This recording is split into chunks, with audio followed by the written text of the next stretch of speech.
I started this month with Underworld by Don DeLillo. I had mentioned this book in my reading goals of 2025 video.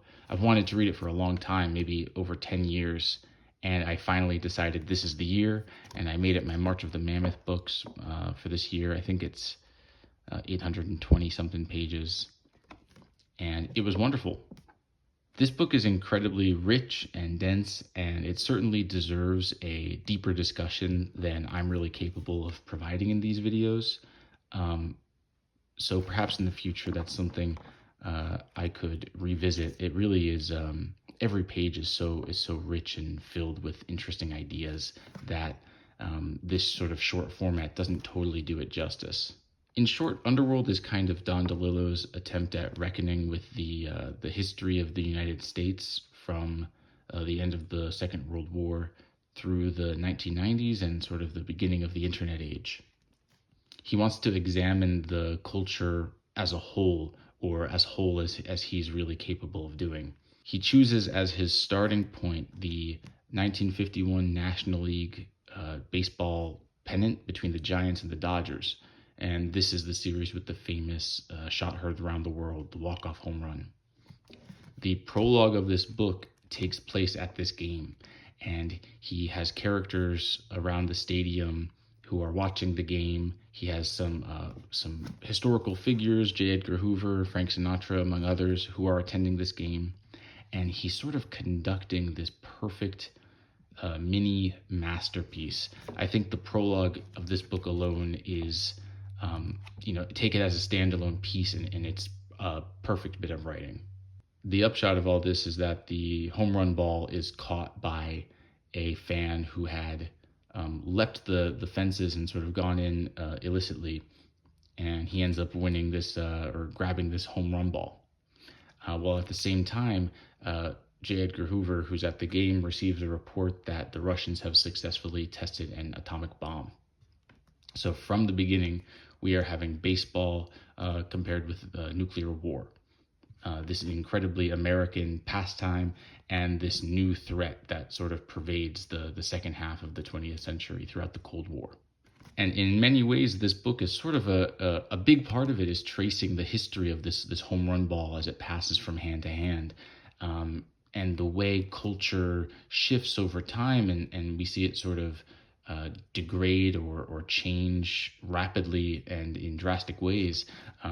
Considering it is mirrored with an atomic bomb, you have to sort of figure that in some ways DeLillo is looking at American culture at this time as a kind of nuclear fallout, some sort of deterioration. Following the prologue, we meet who are ostensibly the main characters of the book, Nick Shea and Clara Sachs. They're the ones who get the names on the blurb. And it's in the 1990s, and Nick Shea is traveling out west to meet Clara for the first time in some years. This is 1992. They had had an affair some 35 years earlier in the 1950s. Nick was quite a young man, and Clara was an older woman. So the flash forward in time and the reunion of these two people gives DeLillo the space to sort of initiate his sort of retroactive study of what had transpired between 1951 and 1992. There's a passage in this following chapter that I really love that I'd like to read. This paragraph right here is when Nick and Clara are sort of coming together again for the first time. He writes, "She was looking at me, openly evaluating. I wondered what she was seeing. I felt there was something I ought to explain about the intervening years. I had that half dread you feel when someone studies you after a long separation and makes you think that you've done badly to reach this point, so altered and drawn, unknown to yourself, you see. To reach this point so helpless against your own connivings that the truth has been obscured from you." And I love that so much. To reach this point so helpless against your own connivings. I mean, in some ways, I feel that way myself. That line really hit me strongly. And he uses this, I feel, this sort of encapsulates a lot of what's going on in the book. American culture and its own connivings as we travel from 1950 to 1990. It's totally obscured the past, or it's made the past almost unrecognizable. And this is particularly true in the character of Nick. As we get to the end of the book, we get to see the original coming together of Clara and Nick. The years of his life have clearly altered him so much that when we get to see him in his 30s and 40s and 50s, it's almost impossible to see the young man that we get at the end. This book is not linear. It jumps back and forth in time. We see a lot of New York in the 1980s, and DeLillo gets into the AIDS epidemic and graffiti culture. There's a big section in the middle in the late 1950s, but mostly 1960s, that are sort of scattershot fragments of different characters, both of his creation and historical.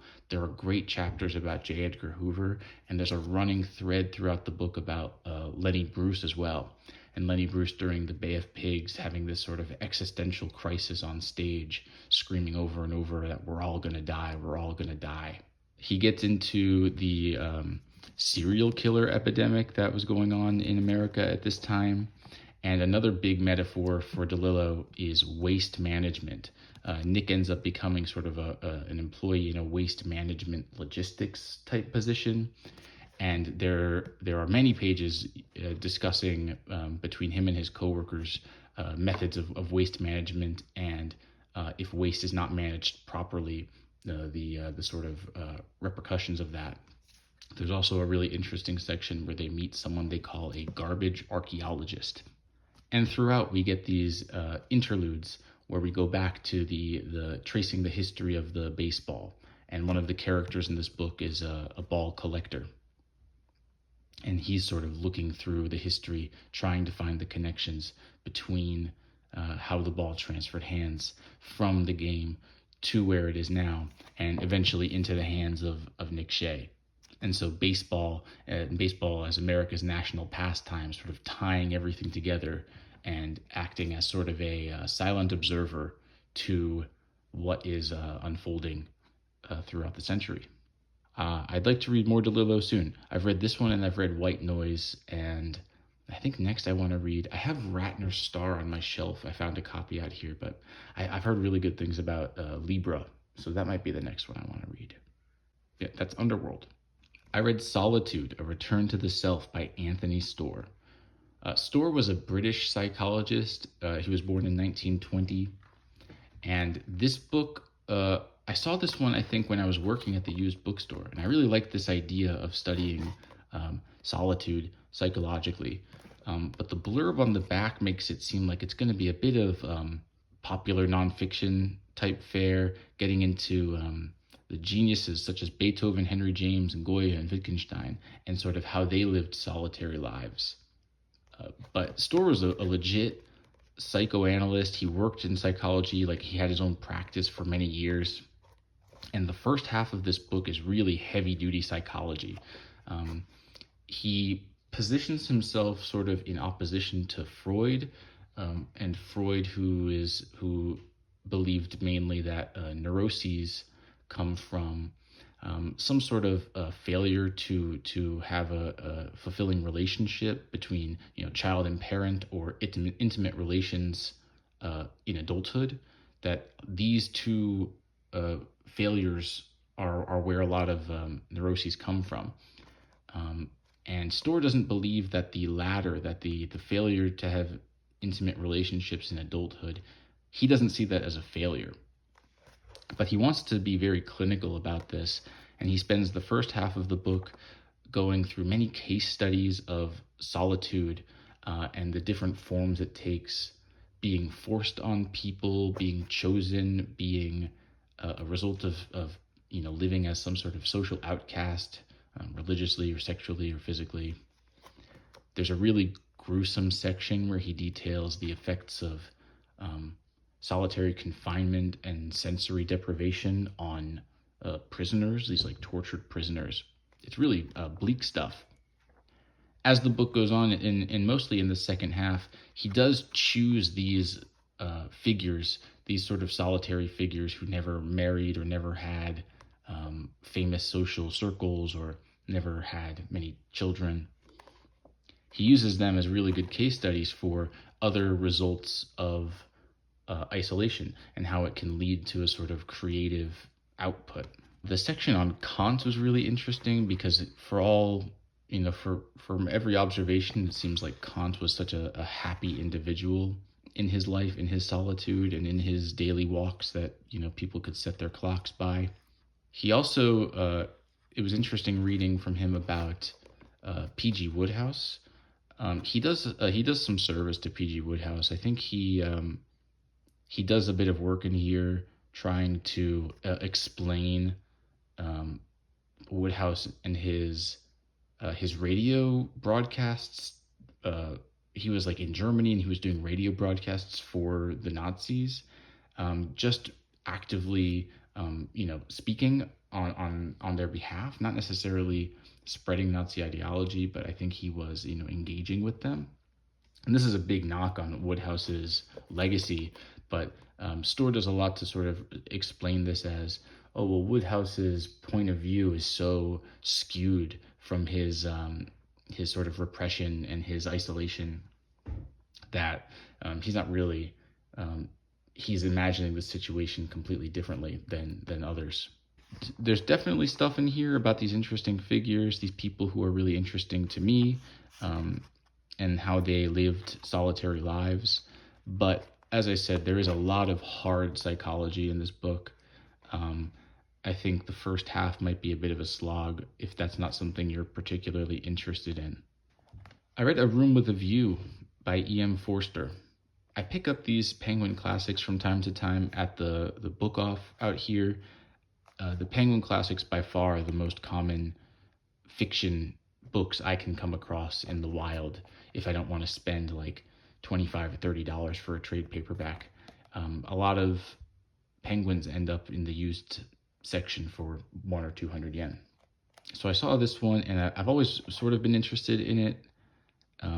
Not too strongly. I've never seen the movie or anything. I've never read any other Forster, but I was curious to try it, and I was looking for something a little bit more uplifting coming off of Solitude and its psychology. I found this introduction by Malcolm Bradbury really enlightening. I didn't know a lot about E.M. Forster before, and it was interesting to see, I think this book is a classic, and a lot of people know it and maybe have read it in school, or, the movie was so famous.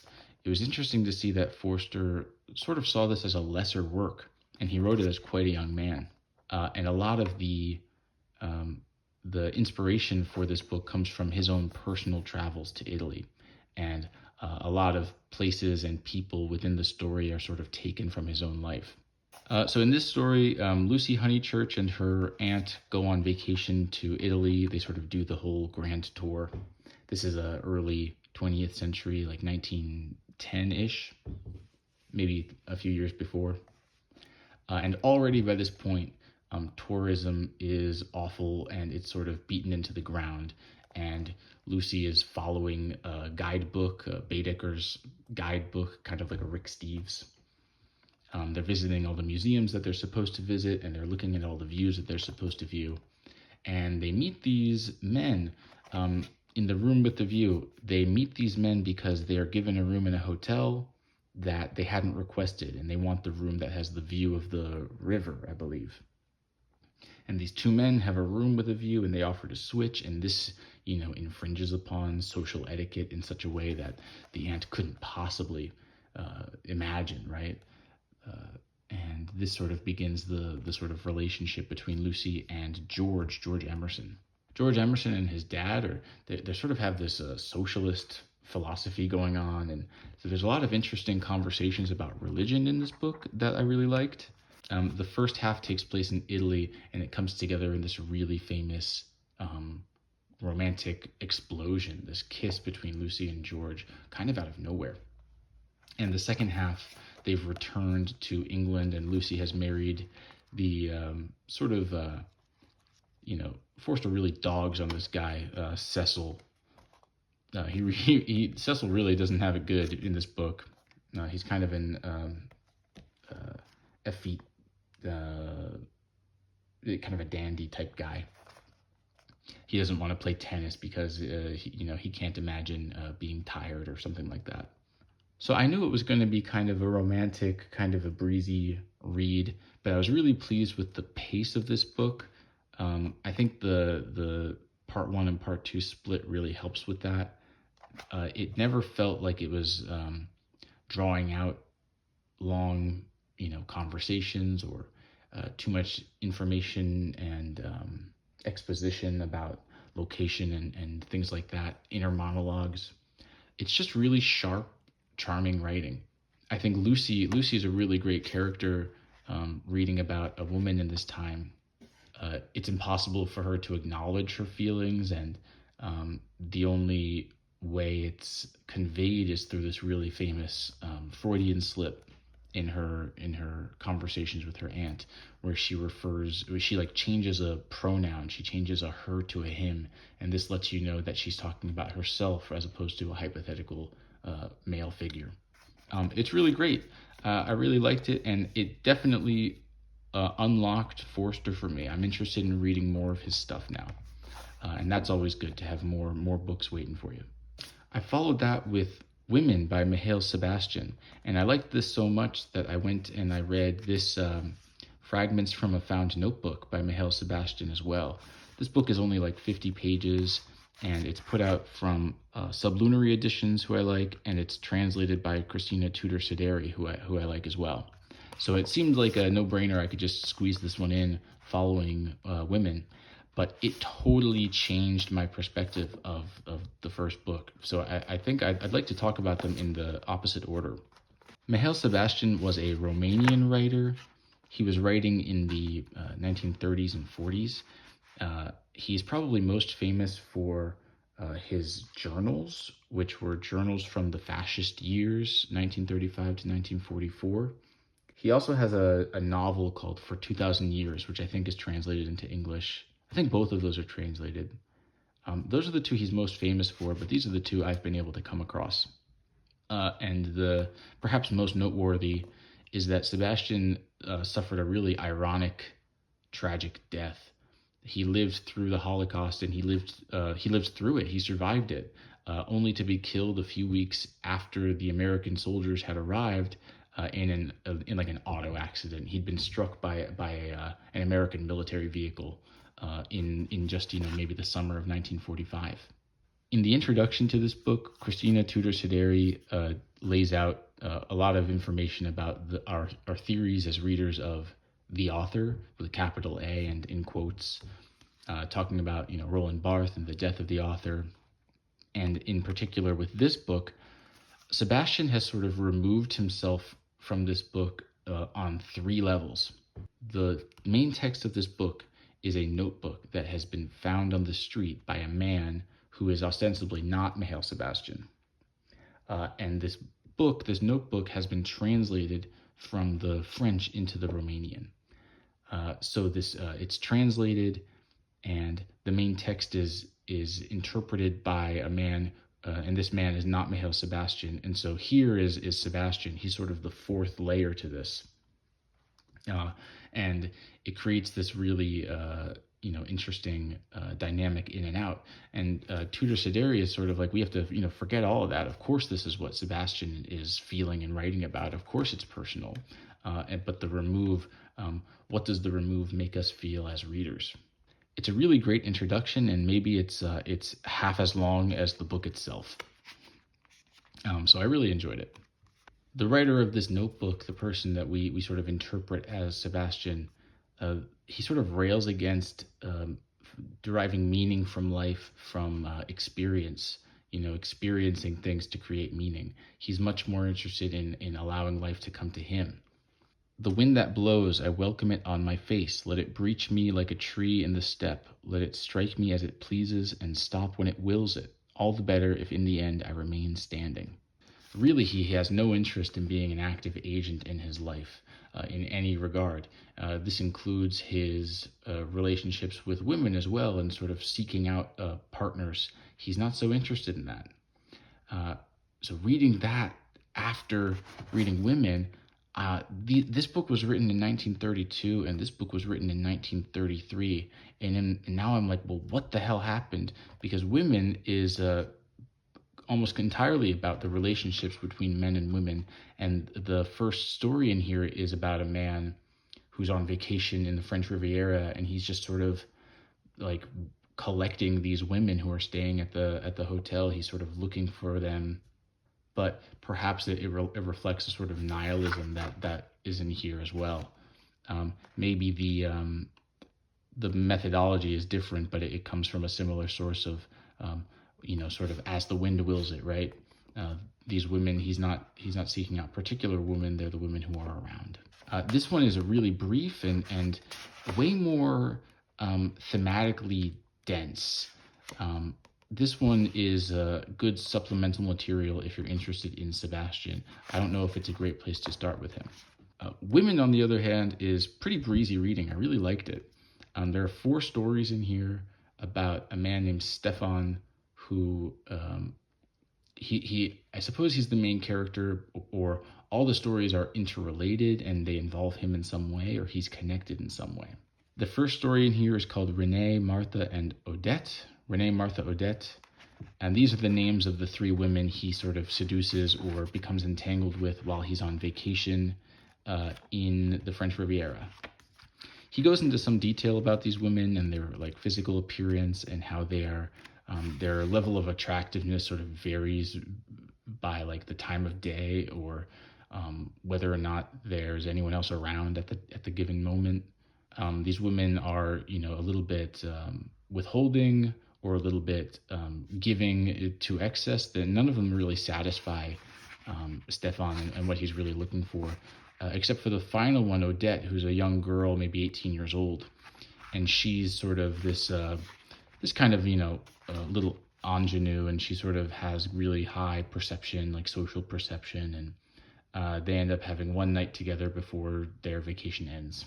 One of the women he has an affair with, her like husband and family are on vacation at the same time, and the husband is like an avid videographer. He's making all of these home videos, and there's this really nice scene, this really tense moment where they are displaying the home videos in front of everyone at the hotel, and Stefan it's very clear to him that you can see him flirting with this man's wife, and the sexual tension is like bubbling on the screen. But of course, everyone else is kind of oblivious. But the tension is really, really nice, and I really like the writing here in that section. The second story, Emily. This is Stefan recounting the story of a woman he knew, Emily, and this man, Irmia C. Irimia, and he sort of acted as a matchmaker for them, and it ended quite tragically. Emily was a friend of Stefan's tryst at the time, and she sort of occupies this weird voyeuristic space in the relationship where she and this woman would be roommates, and Stefan would come over and they would engage in romantic what have you, and Emily would just be like there, not necessarily watching but present, and her presence is sort of hovering and tainting the atmosphere a little bit. The next story is Maria. This is a story, it's written as a letter to Stefan by a former lover named Maria, and she's sort of going into detail about her current relationship and the man she's with, and some of the failings Stefan had, and how this other man sort of swept her away. Perhaps the coupling isn't necessarily obvious, from first glance. It doesn't seem like these people would be a good fit, so she's sort of justifying the relationship. And there's a lot of like underlying bitterness throughout this story, and it's really clear by the end that for all she says she's in this relationship and committed to it, the door is open for Stefan. The last story in here, Arabella. This one has the most in common with Fragments from a Found Notebook for me. A lot of the nihilism, or a lot of the as the wind wills it. This one feels that rings true for me. This story is the longest relationship that we see between Stefan and a woman. Arabella is like a circus performer, but she doesn't really do much in her act. She's in a group with some acrobats, and they do acrobatic stuff, while Arabella sort of sits in like a beautiful dress and in like a cage. So she's sort of just an object of the male gaze, right? And she's this really aloof figure who sort of tumbles into a relationship with Stefan and ditches her life and is like, yeah, well, whatever, sounds great for now. She doesn't really consider the consequences. And they have this huge affair together, and they begin their own sort of vaudeville act that becomes wildly successful. And the relationship ends the way it began, with no forethought. You know, they just sort of end it. And Stefan is, at least in the writing, he seems totally okay with that. And that feeling of the acceptance of what comes, um, that seems like something from Fragments of a Found Notebook. That said, this writing is way more accessible than this one. These stories are really good. I really like these Penguin, what are they, like European modern writers? There's a name for this series. Yeah, Penguin European writers. I really like this series too. They make some good books. So definitely, if you can find women, this one I would recommend to read first. And I would recommend this one if you've decided you're interested in Sebastian more deeply. I took a brief trip back to the States, and I'm still like, I've done this trip so many times, but I'm still trying to figure out like what my reading routine is for these long flights. You know, you'd think you'd want to bring like a really big book just to have like for a 12-hour flight, but you know, it's so heavy in your bag, and I always feel bad turning my light on when people are trying to sleep next to me. So for now, I think I've settled on bringing multiple short books that I can sort of read at the airport um, during layovers and stuff. And I chose two this time. I brought House of the Sleeping Beauties by Yasunari Kawabata and Memories of My Melancholy Horrors by Gabriel Garcia Marquez. And you can see this cover ripped in transit. House of the Sleeping Beauties is kind of a late masterpiece from Kawabata, another one of these mini masterpieces. It's a novella, maybe 100 pages, and it's this really decadent story of a man, an older man, he's in his 60s, and he's sort of taken to what would ordinarily be assumed to be like a brothel or some sort of whorehouse. But in this place, uh, the clients do not touch the women at all. The women are asleep, and the clients watch them sleep, and that is all. And it says at the beginning that there should be no funny business from the client. This whole thing, it's very clandestine, and the meetings, you know, they can't quite be arranged when the client would like, when this man Eguchi would like, but he finds himself captivated by these women that he watches sleep, and his visits become, you know, with shorter and shorter intervals. As he's watching these women sleep, he's sort of looking at them piece by piece, and it's this like visual fragmentation of the body. He sort of focuses on arms and various body parts and the sort of lines of the body. And because he's doing this and the women are asleep, it's really like the purest like objectification of a woman or of a person at all. They sort of lose their humanity. They become more like puppets or fetish objects. For the main character Eguchi, these various women, it's never the same women. It changes every time, and I believe that's on purpose. The proprietor has sort of a keen understanding of the men that like to come and visit, and she believes that having a new woman each time sort of enhances the experience. And for Eguchi, these different women each evoke a really strong memory for him of another woman from his past, primarily mistresses, but also his three daughters.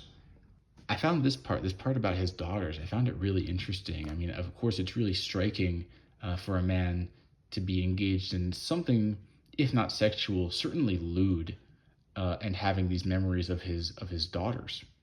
But Kawabata is so great at writing these decadent styles, and he loves his metaphors. He loves his especially his flower metaphors.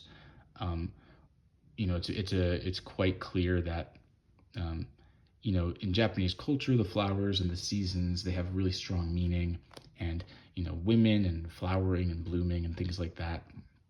He really he grabs onto that in this story in a way similar to The Sound of the Mountain. I really like this quote here. That was it. The flowers brought memories of his 3 married daughters. They were flowers he had seen on trips with the 3, or with one of them. Now wives and mothers. They probably... Oh, a little typo. Look at that. They probably did not have such vivid memories themselves. Let's do it again. Now wives and mothers, they probably did not have such vivid memories themselves. Eguchi remembered well, and sometimes spoke of the flowers to his wife. She apparently did not feel as far from the daughters, now that they were married, as did Eguchi. She was still close to them and need not dwell so on memories of flowers seen with them. And there were flowers from trips when she had not been along. So the sort of letting go of his daughters, they have gone away, and the flowers have withered, and even the memories are fading from their memories, and only this old man in his sort of later years is holding on to them. There's another story. There's 2 more stories in here. The first one is called One Arm, and I really like these illustrations in here as well. This one is called One Arm, and it sort of takes House of the Sleeping Beauties like even further, where a woman literally gives her arm to a man, and he takes it home for the night. And he begins engaging in conversation with the arm, ultimately coming into this strange act of transmutation where their arms like switch bodies, and there's this like shock of identity crisis, and these really vivid nightmares. It's really cool stuff.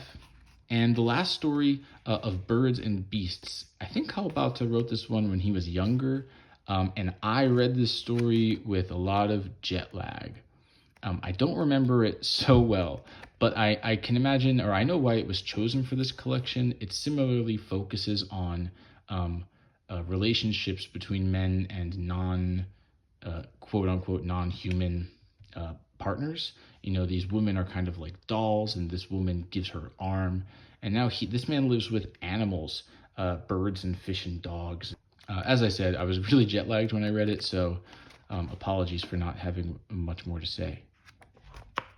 Memories of My Melancholy Horrors is a really good pair with House of the Sleeping Beauties, because you can see sort of the different sensibilities of Garcia Marquez and Kawabata, and how they sort of approach a similar thing, but they're interested in writing different ways and in writing about different aspects.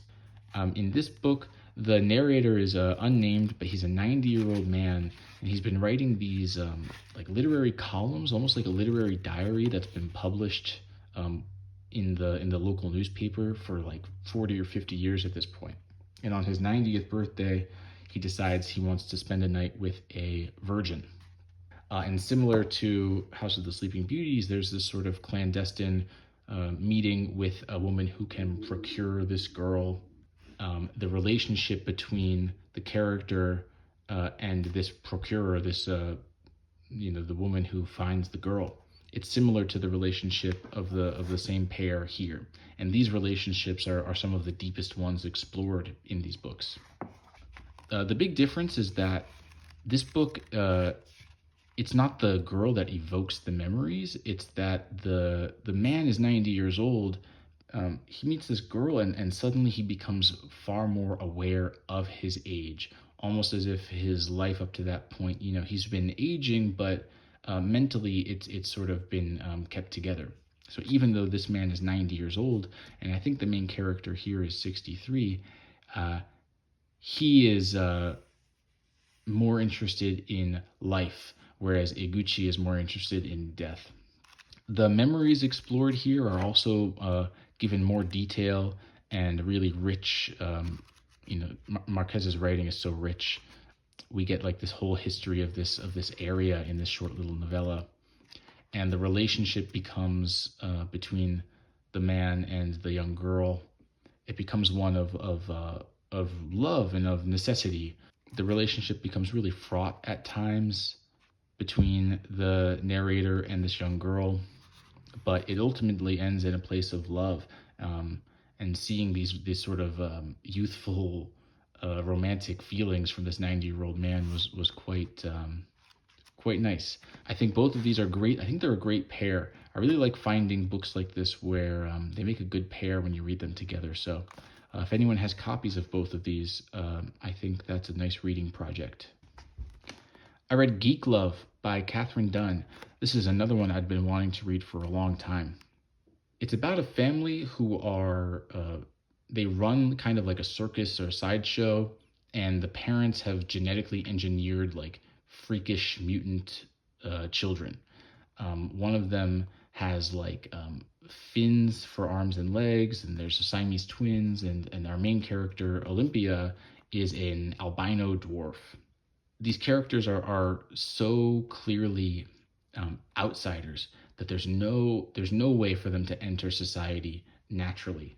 And even their family unit, it's sort of built upon their singularity and their isolation from outsiders, or as they call them, from norms. They put on these circus shows, and Dunn does a really good job of opening, the opening paragraph, the opening sentences. It's really like charming, like Lost America, like end of vaudeville and circus sideshow stuff. It's this really evocative language and the family seems so knit together, but it's the reality of the family that plays out is really brutal.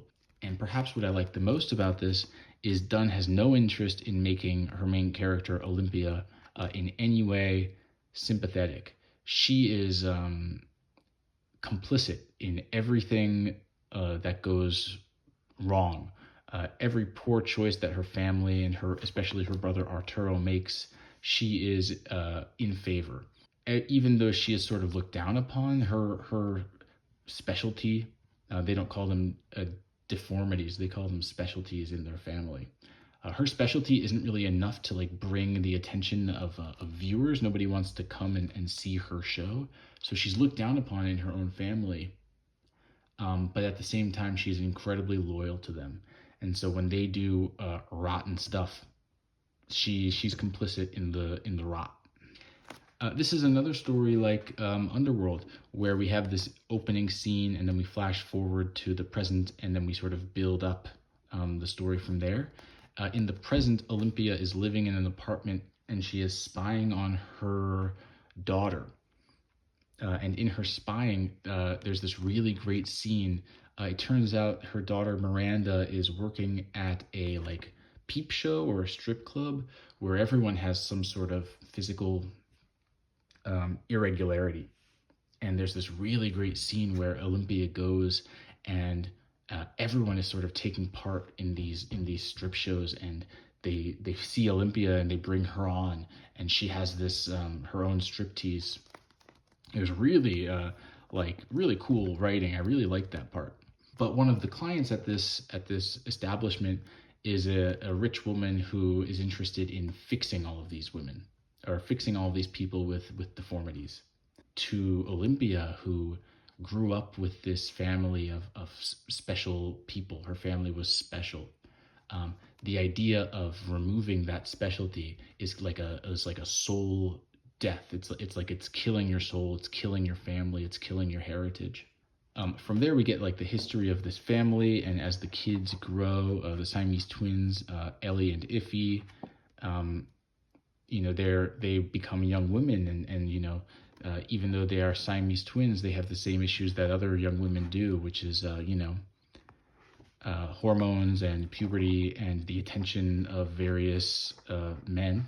And Arturo, he becomes sort of the main antagonist force in this book.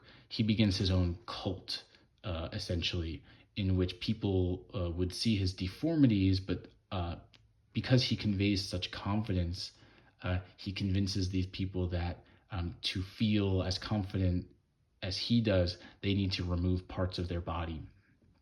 And so all these people start, lopping off their limbs.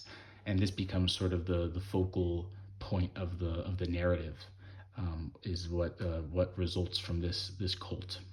I think Dunn's a really good writer. I think I'd like to read more of her stuff, but certainly by the end of this book, it's really dark. Like, just Olympia's perspective is pretty dark, and so I think Dunn makes a good choice. There are some sections later on that are excerpts of writing from like a journalist who had begun following the family and following the religious cult to give a nice break from Olympia's point of view. That said, Olympia's point of view is so pervasive. It's so strong. It really has a strong flavor. So I think I was happy to finish this one and get sort of refreshed. I needed a palate cleanser after this. And so I picked up Phantom Lights by Teru Miyamoto. Teru Miyamoto is a writer I talked about in my like Japanese gems video. He's a writer who is incredibly popular in Japan, but is severely undertranslated in English. This is a collection of stories. Miyamoto writes a lot about blue-collar life in Japan. In the introduction, it's translated by Roger K. Thomas, who has translated a bunch of Miyamoto stuff. And in his introduction, he talks about how a lot of details from Miyamoto's own life sort of get into the characters of these stories. Growing up poor and escaping from debt collectors and taking part-time jobs and as like road construction and stuff like that. I've read Miyamoto before, so I knew what to expect. I really like the atmosphere of these stories. I think he's really an expert at using metaphor to convey like a certain life situation. I think about in the second story, Evening Cherry Blossoms, there's an older woman, and she's walking uphill, and her obi, her sash, is really, really tight. And she's living in this house that, she's divorced her husband and she's lost her son. And so she's walking up the mountain with this really tight obi. And as she gets home, eventually she loosens her clothes, and someone comes to her house and asks to spend the night. And so this literal loosening of clothes creates this sort of mental space to be more open and welcoming of people, whether conscious or not. Another story in here, The Lift. This story has a great, like, sort of a Russian style introduction where it's a man is telling his story to a presumed listener. And so there's a little like introductory paragraph before the story proper begins. I think he does that a couple of times in this collection. He's talking about a time in which he was quite poor and had no money, and he had traveled to meet the listener of this story. He traveled to meet them to like pawn a lighter, but they never met, and he had spent his last yen on the train fare, so he had to walk hours and hours home, and he gets a ride back on the back of a bicycle from just a passing stranger. And this stranger in this story, he speaks to something that Miyamoto writes about all the time. He says, some days he really feels he wants to die, and sometimes he doesn't feel this way. A lot of characters in Miyamoto's stories have this sort of they're sort of pulled towards death, not in like a morbid way, but it's just something that naturally they are attracted to. And death is not something for Miyamoto that is scary. It can be sad when you lose someone connected to you, and we often wonder why these people have left. But the wanting of it, or the seeking of it, or the attraction to it is natural, and it can happen suddenly. So you have this boy riding on a bicycle who is attracted to death, and you have him taking home our character who is penniless, and they end up riding through sort of a shanty town where all these like day workers are waiting for them, waiting for people to offer them jobs for the day, and they end up chasing these boys on the bike, and so there's like a literal biking and riding away from this mob of poverty, uh, this sort of endless chase. And that's another thing that Miyamoto writes about a lot. The past exists almost as like a specter that is constantly chasing you. And for many of his characters, the meaning of life comes from in the perpetual moving forward. Trying to find a way away from the past and away from whatever is haunting your personal life. Continuing to move forward, not with the hope that this past will disappear, but that the act of moving forward in itself alters the past and opens yourself up to changing how it affects you. This becomes incredibly clear in the final story as well, Phantom Lights, the title story. Phantom Lights they made into a movie called Maboroshi, which I haven't seen, but it looks really excellent. And it's sort of a perfect encapsulation of all these things that Miyamoto likes to write about. The last story I'd like to mention is this one, Vengeance. This story throws one of the biggest haymakers I've ever encountered in a story. I've read everything by Miyamoto available in English, and the ending of this story was just a wallop to the face. I couldn't believe it. It was so bold and so strong, and so different from everything I had come to expect from him. I couldn't believe it. That story, I think, will stay with me for a long time. I've said before, I don't really have a good memory for short stories, but I have a feeling that one's going to be unforgettable. This was a great book. I really recommend Teru Miyamoto to anybody. Any book you can find of his, they're all good. That was it for March. I read 9 books in March this year. Thanks for watching.